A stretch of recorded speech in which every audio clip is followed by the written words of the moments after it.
Good morning, friends, and happy tea on Tuesday. And if you're watching in the evening, thanks so much for being here with us. Well, I do have some farm news. We had a photographer call and he wanted to know if he could come out and take pictures of our sheep for the local paper. And we said yes. The girls are always so excited. And they were in the barn. And, if it's real bitter cold, we keep them in the barn.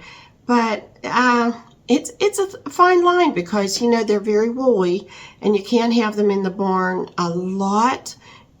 Even sometimes in the bitter cold, we let them out for a little bit, bring them back in. They can get too warm in the barn with all that wool and they'll get a respiratory problem. So you have to sort of watch the temperature, but they didn't want to come out. They're getting to be old gals. And so we took the hay down, the straw down. But I videoed it, some of it, and so you'll get to see that. And I must have sheep on the brain all the time. So my mom, after church every Sunday, would come home. We'd have a big breakfast. And I've carried on that tradition. And this past Sunday, I always do like potatoes, and I'd make it in a big skillet. David calls it Audrey skillet. I call it Sunday skillet. If I have leftover vegetables, meat, whatever, we just throw it in there. And when I was putting the eggs in, I'm telling you, I swear, the egg looks like a sheep's head. So tell me if you think I'm crazy or if you see it. That'll be at the end of the video. And another time I said I never forget anything, but after I'm editing, or even sometimes when the video comes up, I'm like, oh, I forgot this or that or this and that. Anyhow, when I did the 1837 home, they have a fantastic room that I forgot to put in the video. And it's the stairs coming up and from downstairs, and I'm sure it would have been the helps room. It's really big. They have like their offices there, and there's where she sews, and there's a beautiful veranda looking out. So I'm going to put that at the very end of this video because it's really neat. And that was a video from the 1837 home. So that's all the farm news and forgetful news. And I want to tell you, thank you so much. I thought, well, if 100 watches the tea for Tuesday, okay. I was so excited for how many views that I got. Thank you so much. And I love community, but I don't like to be in front of the community. When I worked for the church and they would have a raffle, I was the business manager and they would say, come on out and pull the number. And I didn't want to do that. I want to be in the kitchen doing the coffee. And when I told friends I start on YouTube, some of them actually like, what? And I thought, well, I love to share. So, and it's one way to share. Like on other platforms, well, not that you can't get hacked on YouTube, but I did a lot on other platforms, so I figured like this is safe. And so it is a sense of community. But I'm going to tell you, do you know who Mrs. Malaprop is? Well, I'm going to tell you a story up to Mrs. Malaprop. First of all, when I was in first grade, I had to go to speech therapy for a year. I didn't do my R's real good, and I got my verbs and nouns mixed up all the time. Then in second grade, I learned what Mrs. Malaprop, who she was. Now, my mom taught fifth grade, and everybody had her for English. So I grew up that I rarely would say she went, he went, she goes, he goes, while I'm telling a story. It was always she said, he said, because Mom would say, where'd they go? Where did he go? Where'd she go? So I learned that. But I always got my words mixed up in my head. And on the one video where I'm talking about all our favorite things that we got, I said rabbit hill, but I meant rabbit hole. And this is like a history lesson too. In 1775, I think it was an Irish playwright, he wrote a play about an ant that was doing different antics and things. I believe it was with a wedding or something. And she kept saying things backwards and meaning it, saying it wrong, meaning it. See, I can't even explain well. So in second grade, my dad was going to be in the Memorial Day parade, and I was so excited. And I went all through school and all through the neighborhood, and I said to everybody, oh, my dad is a veterinarian, and he's going to be in the parade. And Mama was like, No, honey, he's not a veterinarian. He's a veteran. And so she would always call me Miss Malaprop. So if I say something like that, you'll know. No, even when I was telling my friend, so I was asking if you've used that Danish, Swedish whisk. And I said it in the video before that. I kept calling that a whip, like a whip and not a whisk. And I even had it all done, the video done. I'm like, I'm calling that a whip, not a whisk. So I am Mrs. Malaprop, and I know I'm nasal at times. I had surgery once, and I sound nasal from the sinuses, but it's a miracle I'm here. So I'm here. So I want you. If you want to laugh, we're just going to laugh together, okay? Because I am now Mrs. Malaprop. And the wildest thing about it was that when my sister was in college, she was in a play, The Rivals, and it was about Miss Malaprop, Mrs. Malaprop, and now I'm Mrs. Malaprop. And I loved it. I thought, oh my goodness, other people know all about Mrs. Malaprop. So that's our history lesson for today. Now, wouldn't it be fun to do a whole Tea on Tuesdays about tea? I went down that rabbit hole before, and I think the history of it's just really fascinating. So I would love to do that someday. So let's do that, maybe in between rooms or something. But I did want to talk about decorating on Tea on Tuesdays. And I'm going to show you our front room. I hardly have changed anything in it.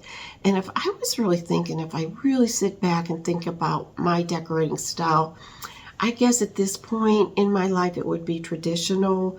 But I love to mix the primitives in, and I do love antiques.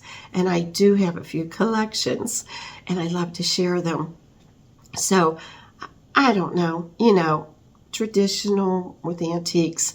Now, I had a friend that was a curator of a house that was a museum, and he told me they did 100 years because not everybody lived in the home like in 1820 or 1830. That home was owned by the same family for 100 years, and they had things to share of those 100 years and would change them up.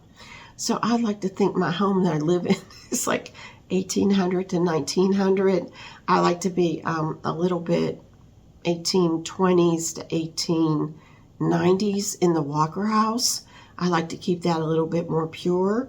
But also David and I love art, and so we wanted to show. But there was Rufus Porter that did murals, and we have a mural. So I try to think that we're a little bit 1800s, mostly 1800s, and I do love my textiles. So I like to have textiles in a room.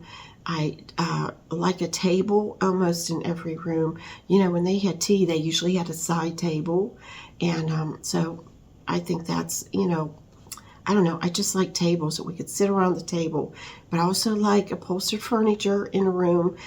Every time I got a puppy, we kept this old beat up upholstered chair in the kitchen and would just read in there. We had a little TV in our kitchen, and that way we could watch the dog and train the puppy. So I do, and I sort of have another thing where I usually don't block any of my windows with furniture, and that's because of my view. I just love looking out, seeing the sheep.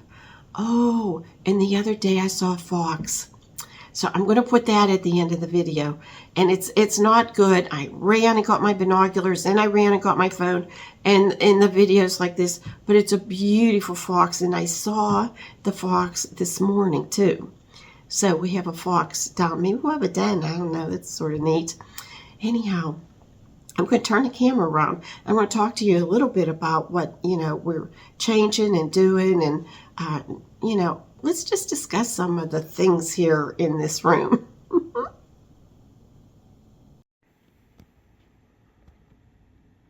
Dave and I are thinking of changing this wall up. This is where I'd love to have 2 portraits. I have to save my pennies. And I designed the border, 2 roads diverge in the woods, and I took the one less traveled by, and that has made all the difference. And I had an artist painted for me. That's freehand, that's not stenciled. And I don't know, do you guys have a gallery wall? I love seeing this. Yeah, but we're thinking of moving it to the family room and changing it up a little bit. But family pictures are always great. There's 4 corgis in that one. And here's Dave's old tractor.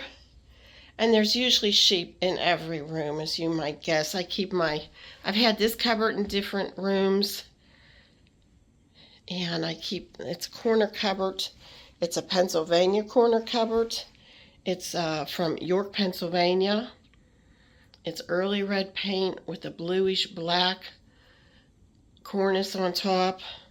And I love the trim. Show you this trim. It's nice trim. Wonderful early handles. And this is probably its second handle, you could tell.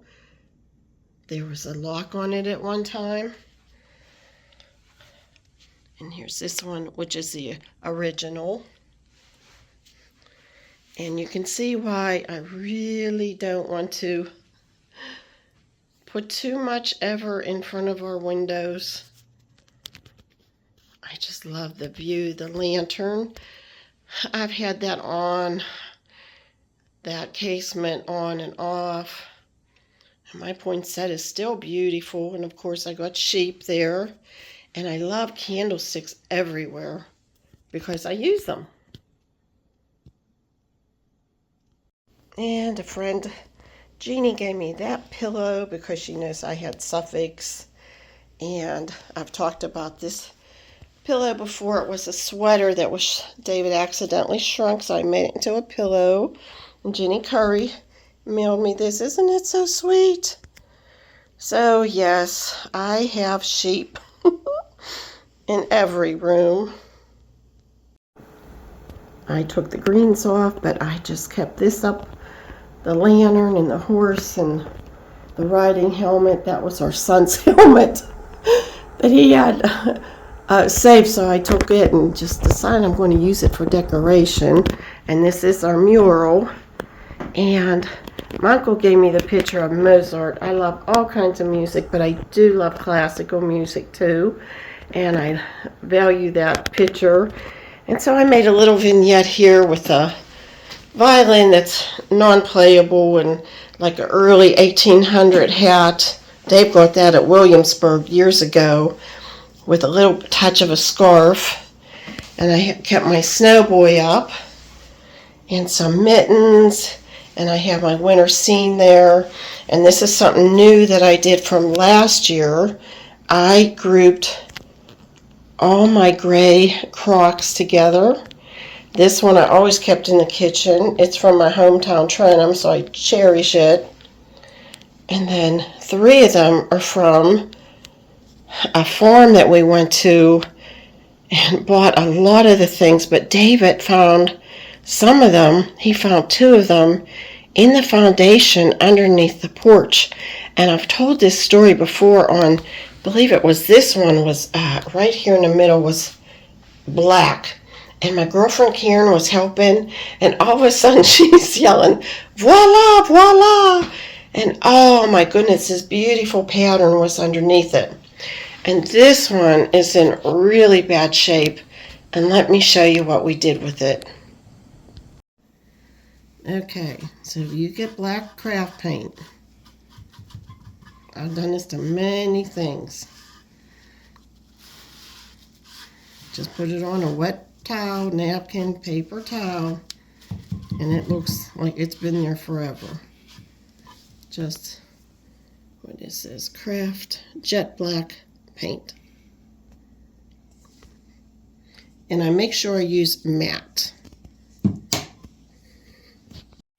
Okay, Dave's putting it in, and see, you can't see it, the seam. Every now and then that just happens. And this is from paneling, like I said, from 1797, the trim. Okay, now he's going to put the crock in. Okay, this is bad. Well, it's missing the one handle. But look how nice this is. But look, oh my gosh, there is a big hole. And like I said before, I just couldn't throw this out. I wanted to get it fixed, and oh my gosh, it was going to be a fortune. So I'll let the next person throw it out. Okay, Dave's going to put it back. Here we go. This way it won't fall over. It still makes a statement. There. I like it. I think it looks nice. Who would know? It is very dark out this morning. Oh my goodness. Snowy, cold, bitter cold days. But Dave's coming in and we're going to have our tea together. I had 2 people ask, do you really have tea together every day? And we do. If not tea, it's coffee. We always take a break. His cousin, Sue and Kent, they meet once a day too, they were telling us. So it's just a good habit to be in, to take a break in the day. So happy tea on Tuesdays. I'm going to add those little videos here, and we'll see you next Tuesday. And I don't know, I'm thinking let's talk about the history of tea. Have a great day, friends. Bye. Well, I just wanted to show you this. This is my old album from the 70s. Oh, and there she is. There's my sister as Mrs. Malaprop. Oh my goodness, don't you love those old pictures?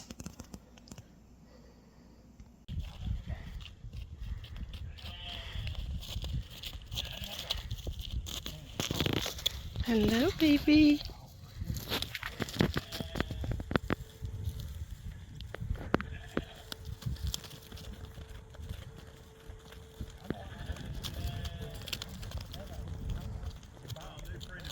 I think maybe.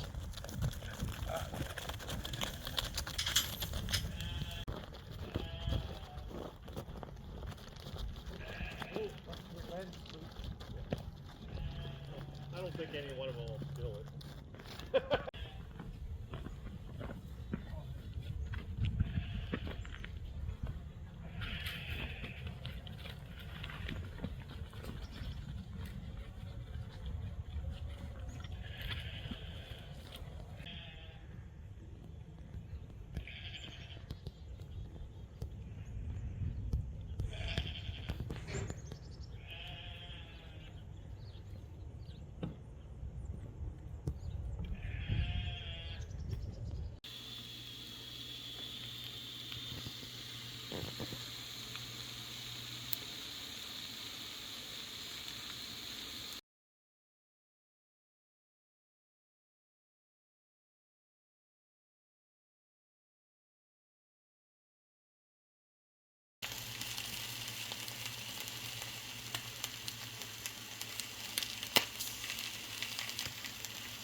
Look at this view, it's beautiful.